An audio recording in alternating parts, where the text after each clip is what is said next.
So back in 1986, you guys remember 1986? 1986. Gabe was like, no, I don't. Okay. But back in 1986, Janet Jackson released probably her biggest album called, anyone remember? Control, that's right. She released Control. And this was like her come-of-age album. This was like her statement album. And this was her being able to just declare, like, I am me. I'm stepping out of the shadow of my family. I'm stepping out of the shadow of my big brother. And boom, she released this album. And it was really about her stepping into womanhood. And now I'm taking control of my life, my own decisions. And the title album, the title of the song, of course, is Control. And there's this one point in that song where she opens up and she says something like this. You can see it right on the screen. She says, this is a story about control, my control. Control of what I say, control of what I do, and this time I'm going to do it my way.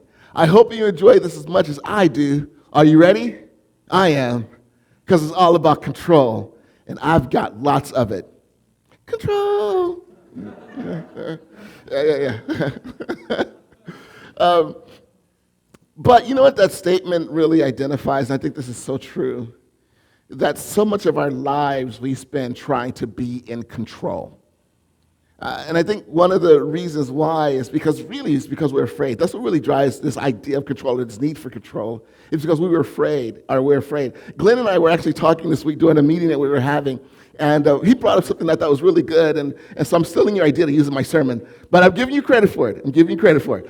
But there's something that he said that I thought was really good. He said, and he had no idea that we were going to be talking about this today at that point, because I don't think I had given him my sermon notes yet.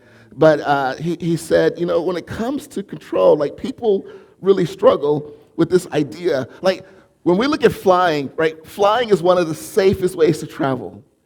But we struggle with it. Like we could drive in the car and just arriving to the airport, you've actually achieved the most dangerous part of your journey. And just driving to the airport.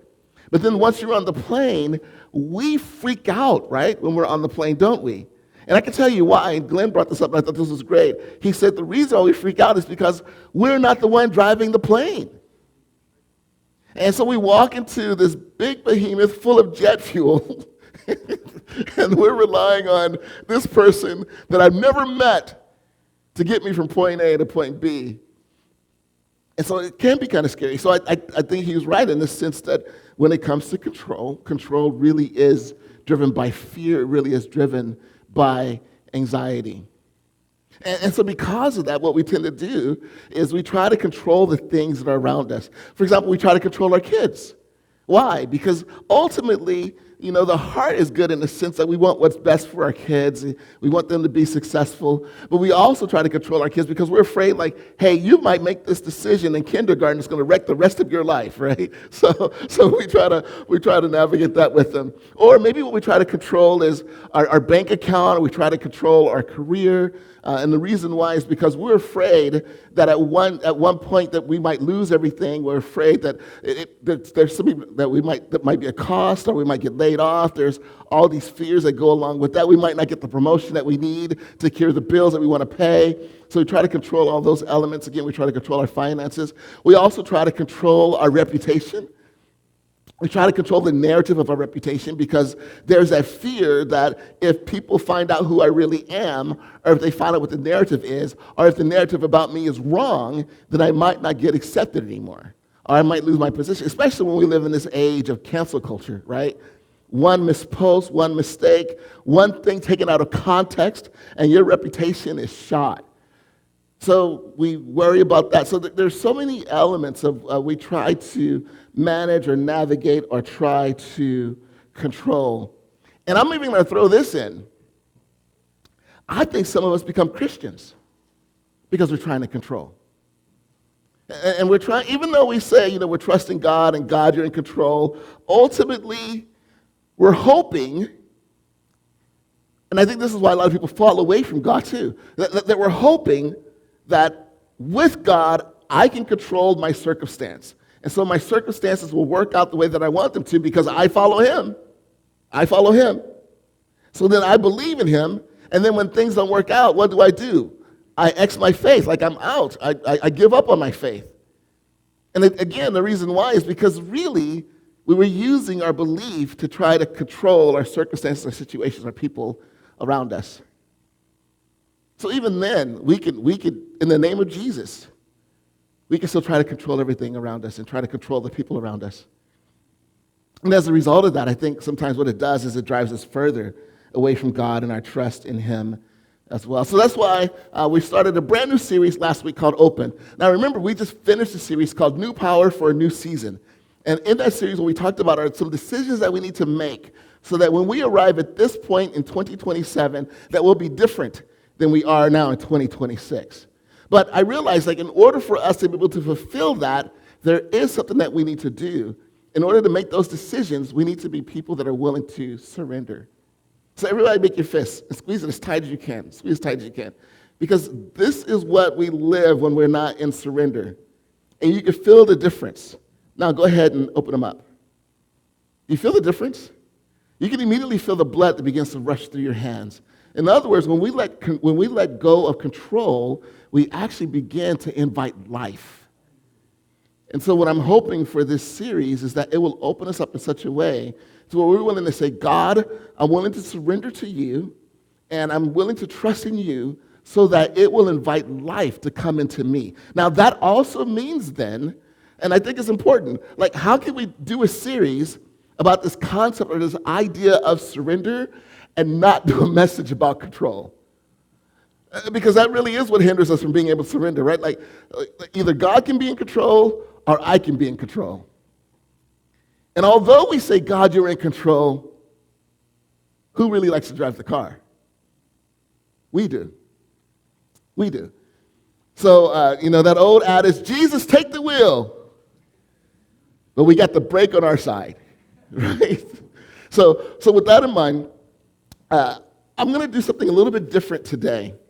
Typically what we do is, in my sermons, I'll talk about a passage, maybe we'll walk through a passage together, or sometimes we'll talk about different verses that support a series or message or what we're talking about that day. But today we're going to do something. We're going to camp out in 2 verses today. And our entire message will walk through elements of those 2 verses today. This is something I haven't really done before, so I'm really excited to do this. So you guys ready? Yeah, I'm really convinced. So with that in mind, why is it important? Why is it important for us to talk about control? And this is why. Because what we refuse to surrender eventually owns us. What we refuse to surrender eventually owns us. And the Bible says, like Jesus said, you can't serve both God and money, or we can't serve both God and whatever that thing is. Whatever it is that owns us, we can't serve that. Something's going to give. And this is why it's so important for us to make a commitment and begin to look at surrender. So here's the passage that we're going to be camping out in today. And that's Proverbs chapter 3, verses 5 and 6. Trust in the Lord with all your heart. Do not depend on your own understanding. Seek His will in all you do, and He will show you which path to take. So trust in the Lord. How many of you are familiar with this passage? You've probably seen it on books. You've probably seen it, on magnets. I think it's actually, the address is actually on one of the bags at In-N-Out. I think they have that passage there too, which is really interesting. But with that in mind, trust in the Lord with all of your heart. Would you guys agree that there's a difference between intellectual trust and what I would call soul trust? Would you guys agree that there's a difference there?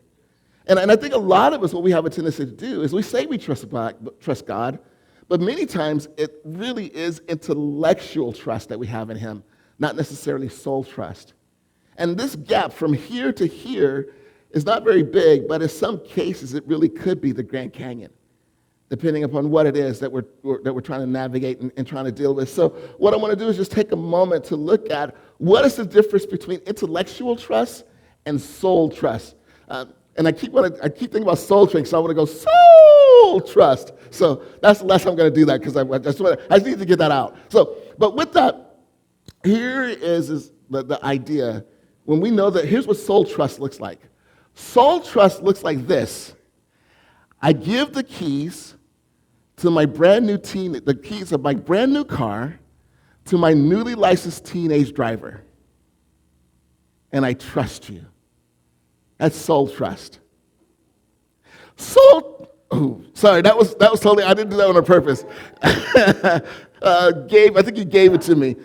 No, but soul trust also is when I am willing to give my best friend the code to my ATM card. That's soul trust. Or another example of soul trust is when I give my hand to the doctor when he says, "This won't hurt much." Right? That's soul trust. And what do all of these examples have in common? Surrender. I'm surrendering my keys, I'm surrendering my arm, I'm surrendering my code. But there is surrender in all of those.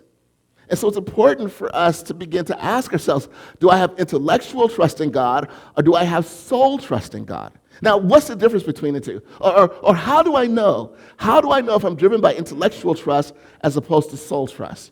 And it's by this. Is your life characterized by anxiety? Is it characterized by anxiety? Now, the reality is every single person, we're all human, right? We're all human, right? Would you guys agree? We're all human, Some of you I'm not sure about. No, I'm just joking. But we're all human. But with that in mind, every single one of us will have moments of anxiety. We all will. And then we'll just have to process it and navigate it. So there's a difference between having a moment of anxiety and then being characterized by anxiety. And so if we're characterized by anxiety, then there's a possibility. I won't make a declaration that you do only have intellectual trust, because there may be some other things that you might have to process and work through that have caused you, maybe life experience, that have caused you to wrestle with anxiety. It also could be something chemically that's going on where you might need to get some help to be able to navigate that anxiety. So we can never make that declaration completely. That's something that you need to figure out, though. You need to figure out, when it comes to my anxiety, is it driven by one of those elements, or is it driven by the fact that I am not in control? And that's something you need to work out and process and figure out. But I think it's important for us to begin to ask ourselves that. Am I practicing intellectual anxiety, or am I practicing soul, or intellectual trust, or am I practicing soul trust? And here's the thing that happens as well. When I try to control,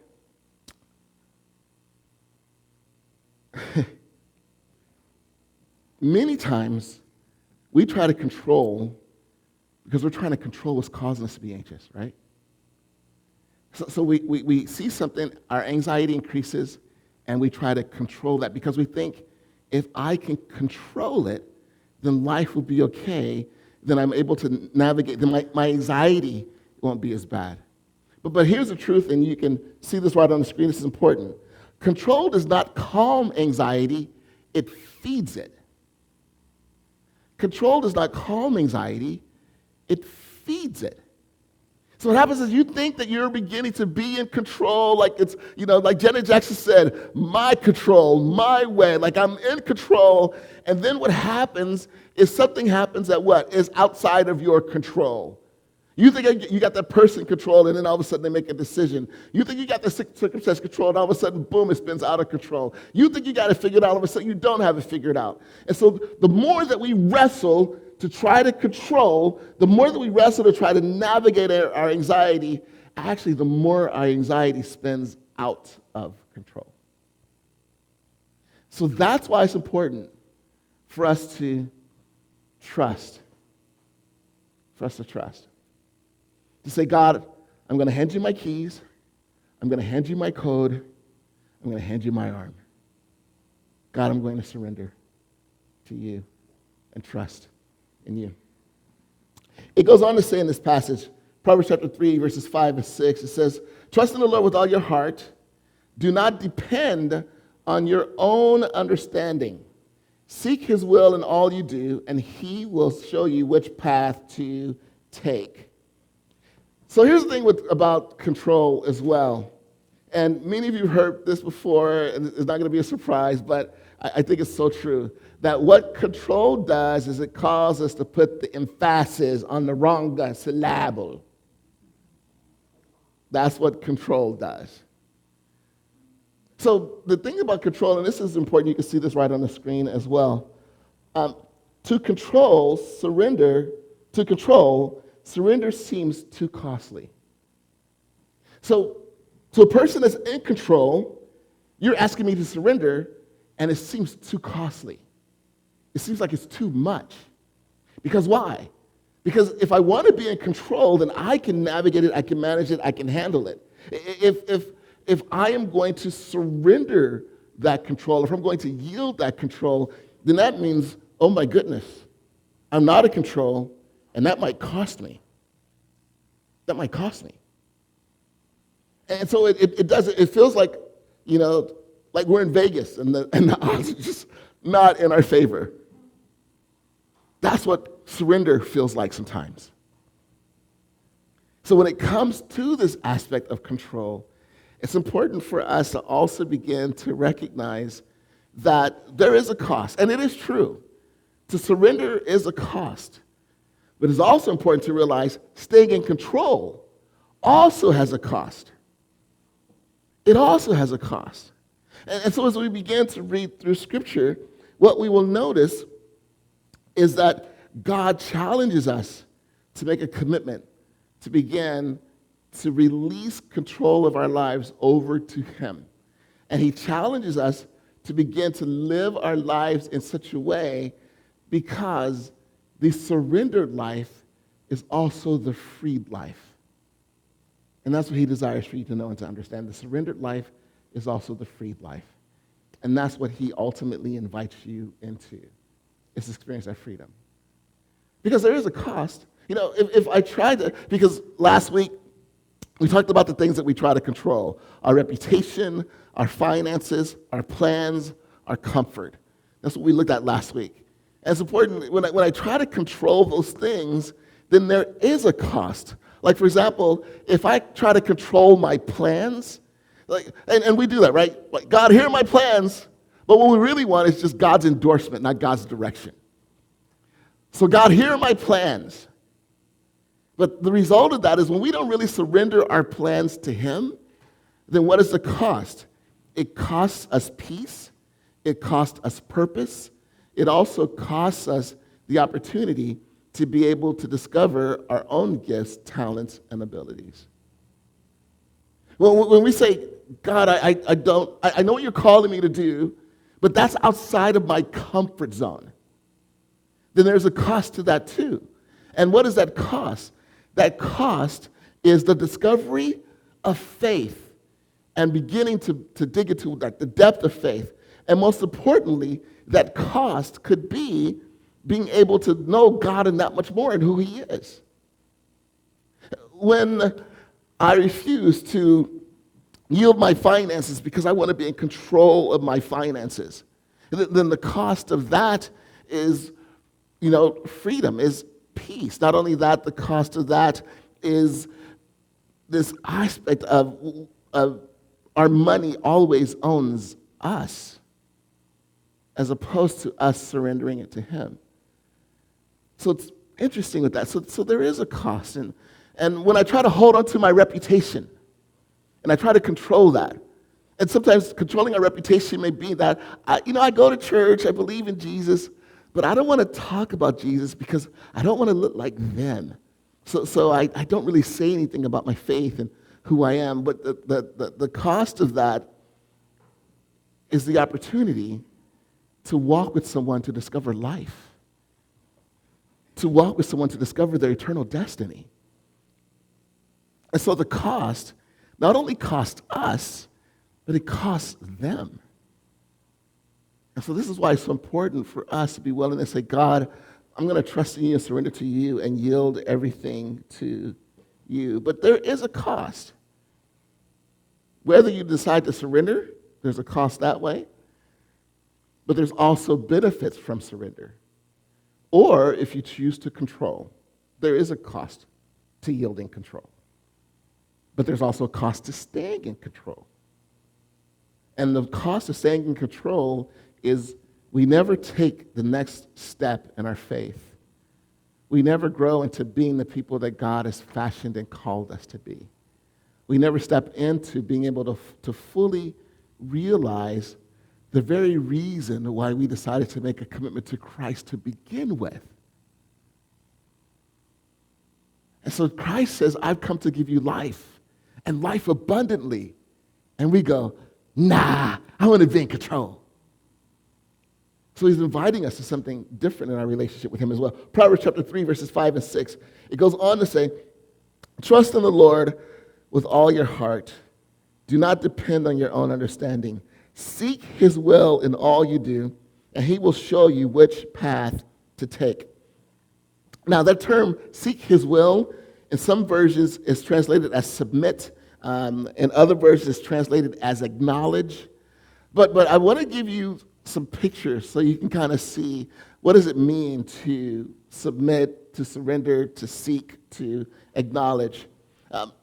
Many of you know that I'm pretty much blind in my right eye. Like, when you go to the doctors, the optometrist for the visit, and they cover my left eye, and they say, go ahead and read your lowest line. I'm like, E. No, the lowest line. E. Now, I can tell you if the E is pointed up, down, left, or right, but that's it. That's all I can see is the big E. That's it. And I'll tell you, like, one of the fears that I wrestle with is actually losing my sight and being blind. So this might sound weird, but I actually do practice being blind around the house.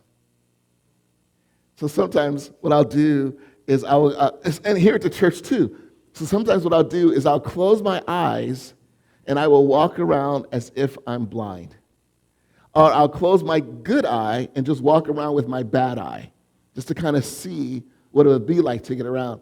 But here's the thing that's really interesting that I've noticed, is when I close both eyes and there's no sensory from my vision, then what I'll notice this is sometimes, for example, I'll kind of navigate through the living room, and as I'm navigating through the living room, I feel like a space here. And I know, like, the air shifts, and I know that must be the hallway. And so sometimes what I'll do is I'll hit the hallway with my shoulder, but I'll turn and now I'm walking down the hallway. And as I'm walking down the hallway, the air shifts here, and I know that that's our guest bathroom. And as I continue to shift, I know that there's a bedroom here, and I know that there's a bedroom here. And once I get to this second bedroom, the air shifts here, and I know that that's the opening that curves for me to be able to go into my bedroom. So then I turn the curve, I turn the corner, and I walk, and as I'm walking, I feel like there's a space here that opens up, and that space tells me that's the bathroom. So I'm about halfway through to the bedroom. And I'll tell you, I did this once. I was practicing, and I forgot that I had closed the door to the bedroom. So I'm practicing, boom! I was like, okay, I hit the so I've done that too. But I did it. I'm saying all that to say this, and there's actually been science that shows this, that when you lose one sense, your other senses tend to accommodate for it. And so here's what we're doing, is we're saying, God, I'm closing my eyes, I'm refusing to focus in on what I see, because what I see is pulling me away from you. So I'm going to close my eyes, and what it does is now that opens up our senses, and now I'm able to hear God a little bit better, because now I'm not paying attention to what's in front of me. And I'm able to focus him a little bit more, because now I'm not paying attention to what's in front of me. Now I'm able to hear his voice, and now I'm able to recognize when a person gives me advice that fits what I feel like God is sharing me, and it matches with Scripture. So then I'm able to be more responsive to where it is that God is leading me, God is causing me to grow. So when it says, seek him, and again, and to not lean on my own understanding. So what I'm doing is I am choosing to close my eyes to what's in front of me. Now, it doesn't mean I'm choosing to ignore it. I'm choosing, God, I'm literally going to hand it over to you. I'm going to trust you with that. And in a minute, we're going to walk through what are some practical things that we can do to help us in those moments. But that's what we're choosing to do. And when we choose to do that, then what it does is it allows God the freedom to be able to work. Because I can tell you this, there are times when God in his freedom will do things that do not make sense to us. But we trust him. And we trust him with the outcome. But we trust him. Even if it fails and it doesn't work out. But we trust him. Again, Easter is coming. And on Easter, we celebrate the death of Christ. Surrendering to his Father cost him his life. But if he didn't have that surrender, we wouldn't be here. So it's kind of the same thing that we have to understand. When I surrender, there's a cost, and I'm choosing God to yield to you, to trust in you. Then who knows what the benefit might be? Who knows what the growth might be? Who knows what the movement might be? And who knows who might be drawn to God because of the way that they see you living your life in your pursuit of him and growing in your relationship with him. So it's key that we make that commitment as well. So we're turning up the system. And here's the reason why. You can see it's right on the screen as well. The greatest cost to maintaining control in your life is that you never learn how to see life through God's eyes. You never learn how to see life through God's eyes.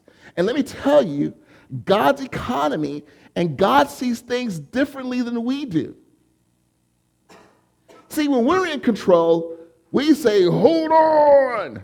And God is saying, let go. But then when we're in control, there are times when we say, let go. And God is saying, no, hold on. When we're in control, there are times when we see strength, like, and God sees weakness. When we're in control, there are also times where we see weakness, where God sees strength. He sees the exact opposite of what it is that we see. And we won't be able to recognize that without surrender. He puts it this way in Isaiah 55, verses 8 and 9. My thoughts are nothing like your thoughts, says the Lord, and my ways are far beyond anything you could imagine. For just as the heavens are higher than the earth, so my ways higher than your ways, and my thoughts higher than your thoughts. Now, here's the thing that's really interesting. This word that is translated as seek is the word yada. Everybody say yada. Yada. Not Yoda. Yada. So yada is a Hebrew word, and it actually literally means to know. Now, that's really interesting. It means to know. So, trust in the Lord with all your heart. Lean not on your understanding. Know. And this word know, this translation of this word know, know, K-N-O-W, let me make sure that's really clear too. But the translation of that word know, it's a knowledge that is gained by experience and connection. Again, know or no, right? Would you guys agree? I've known Jess for years. I have seen Jess grow to become, the young woman that she is. I've seen her grow in her faith. I've seen her grow in her pursuit of God. I've also seen her grow in life in general. And now I'm looking at her getting ready to graduate, high school and go to college. Like, I know Jess. But let me tell you, I know faith differently. And I should. Why? Because she's my daughter. Right? So there are things about Jess that I don't know about Jess, but Tressa sure does. Right? Because Tressa is her mom. And there are things, like Tressa has known faith for years as well. And there are things about faith that Tressa doesn't know because why? Because she's not her daughter.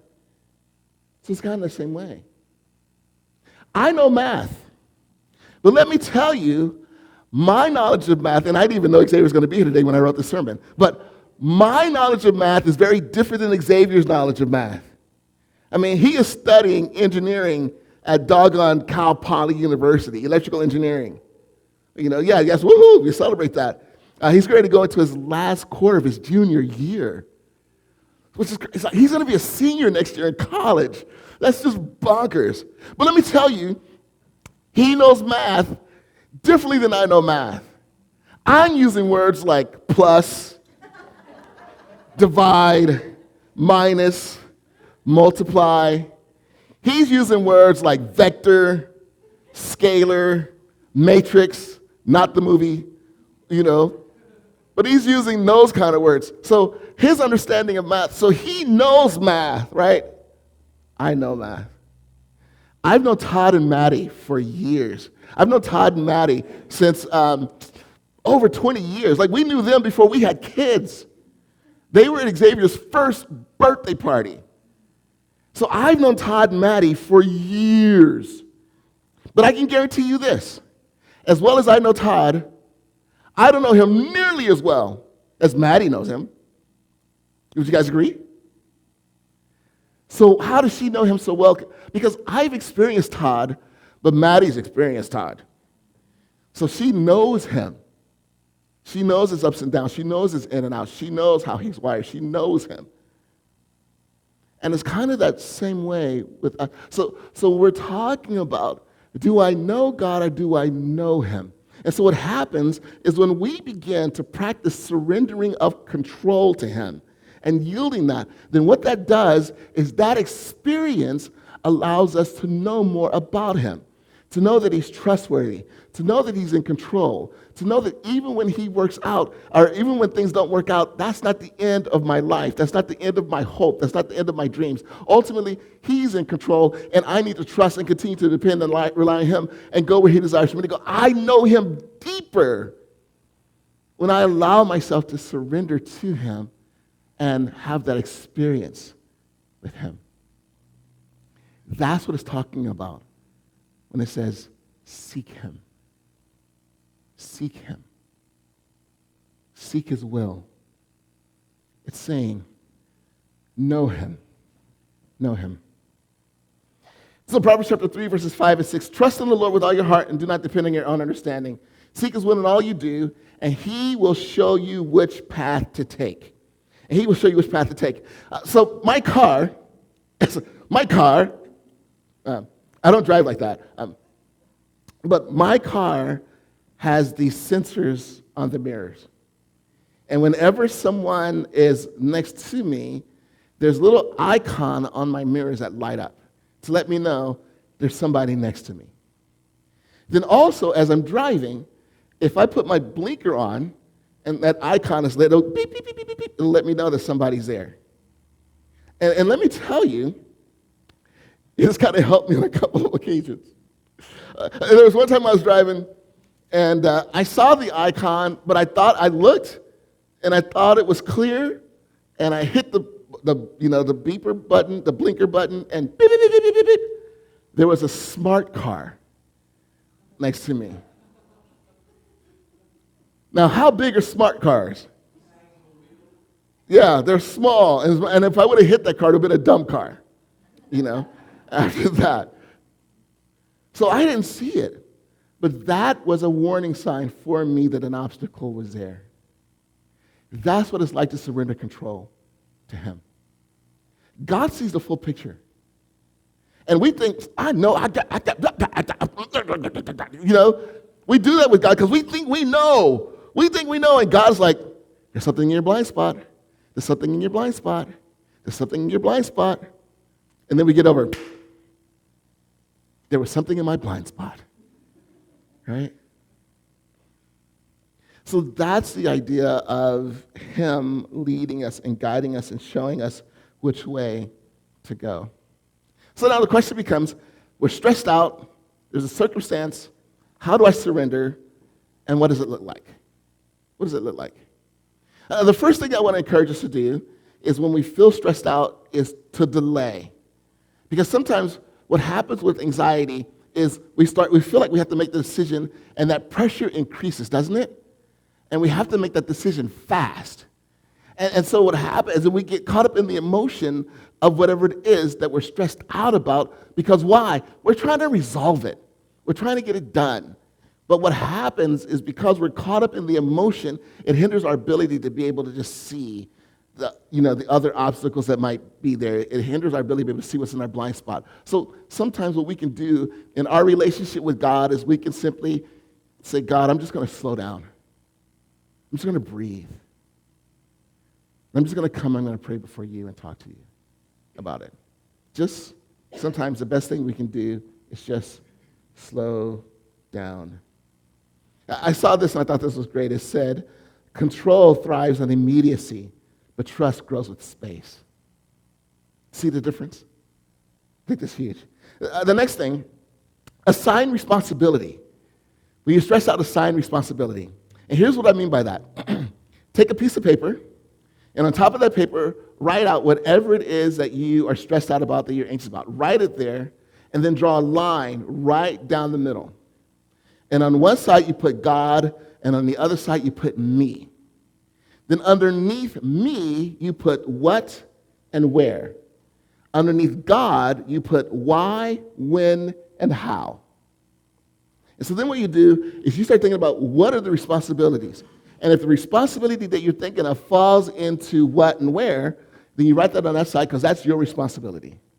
But if it falls into why, when, and how, you put that on the other side because that's God's responsibility. See, here's what control does. Is control says, I got my responsibility. Ooh, God, I'm going to step into your responsibilities. I'm going to handle them. And then we come back to our response. And then we wonder, why does it all blow up? So this is a simple tool. Take a piece of paper, write it down, what, where, when, why, and how. And then for the when, why, and how, that's when we pray. For the what and where, that's where we act. See the difference? So it's important for us to be able to recognize that. I think that's a tool that will help us a lot as well. And then here's my encouragement as well. Take one small step into the unknown. Take one small step into the unknown. And here's what I mean by that. Sometimes with anxiety, when it comes to surrender, the call to surrender is to step into the unknown. See, we step into control and anxiety because we step into what we see, what we know, and what we can control. But the more it spins out of control. So surrender means I step into the unknown. So be willing to step into the unknown and then just watch what God does with that. So with that in mind, here's my last point. The more surrendered your heart becomes, you can see it right on the screen. The more surrendered your heart becomes, the clearer God's leading feels, not because he speaks louder, but because you're resisting less. He said it again. The more surrendered your heart becomes, the clearer God's leading feels, not because he speaks louder, but because you're resisting less. So you're becoming more attentive to him and to who he is. So with that in mind, here's what I want to encourage you. I want to encourage you with our messages. Don't let them just end here on Sunday after church, and then I go home and eat Fantastics, and then the day is done. So I want to encourage you to make a commitment to begin to explore the message.